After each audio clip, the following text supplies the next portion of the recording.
Morning, children. Today we are going to take up a beautiful poem from our textbook.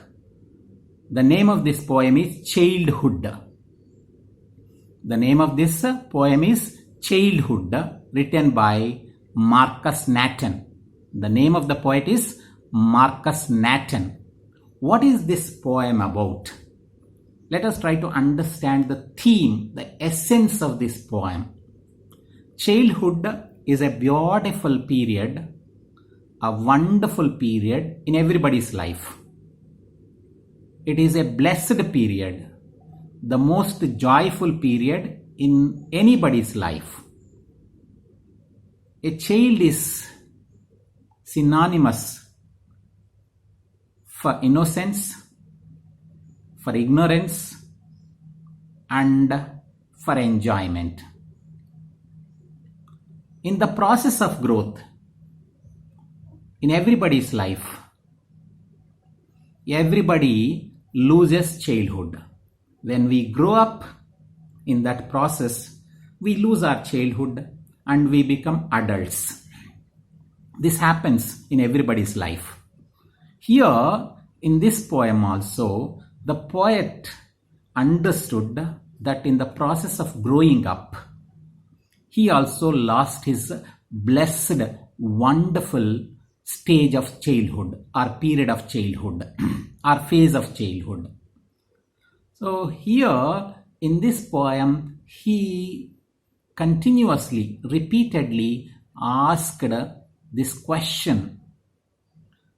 What is the name of this question? When did my childhood go?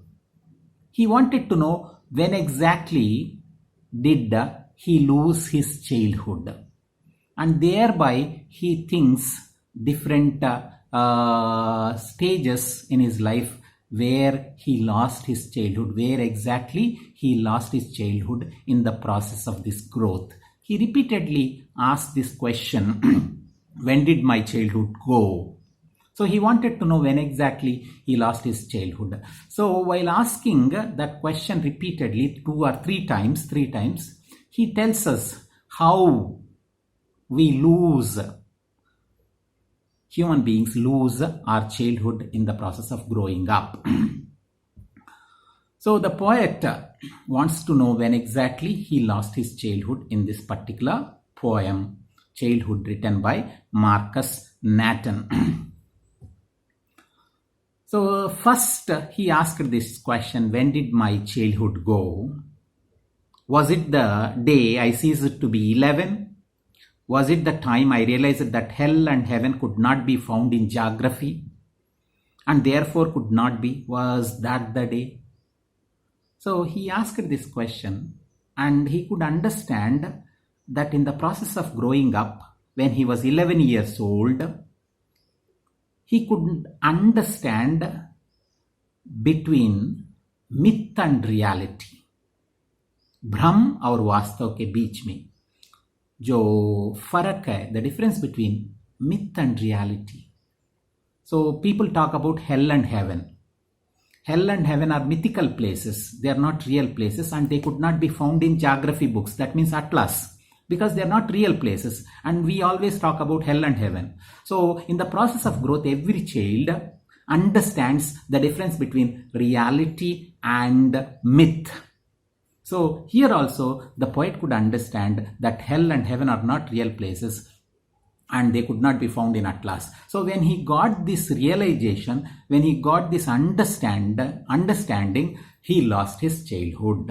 So we can also understand that whenever in the process of our growth, if we could get this faculty or understanding or insight between or differentiation between myth and reality, then we no longer be children. This is number one, stanza 1. In the second stanza, the poet asked the same question, repeated the same question. So here the poet asks, when did my childhood go? Second time he asked the same question.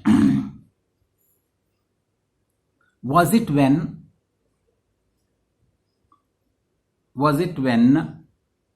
he could understand the hypocrisy of adults. He could understand that adults speak very lovingly, very affectionately, but they don't act affectionately. So the hypocrisy of adults, he could understand in the process of his growth.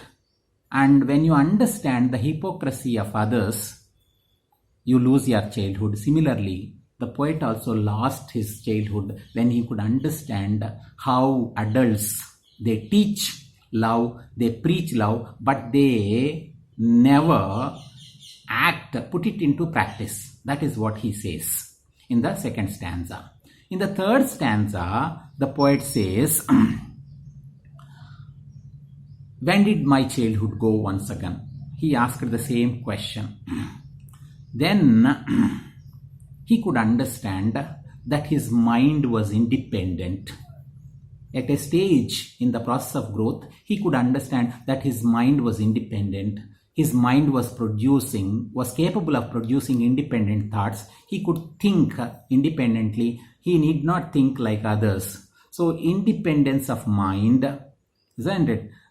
He could understand, isn't it? He could think for himself. When he thought, isn't it? When he got this faculty, when he could understand that his mind is his own, he need not think like others. His mind was capable of producing independent thoughts, isn't it? He lost his childhood. In the process of growth, everybody, isn't it, gets this understanding that his mind is independent and he need not depend on others' decisions and thinking. Then we lose our childhood. And in the final stanza, the poet asks, where did my childhood go? A different question in the last stanza, where he could understand that his childhood was lost, and he asked this question, where he wanted to find out where he lost his childhood, and his childhood, where did it go? That is what he asked. He could understand that it has gone to a forgotten place and he could find his lost childhood in the innocent face of a newborn child, an infant.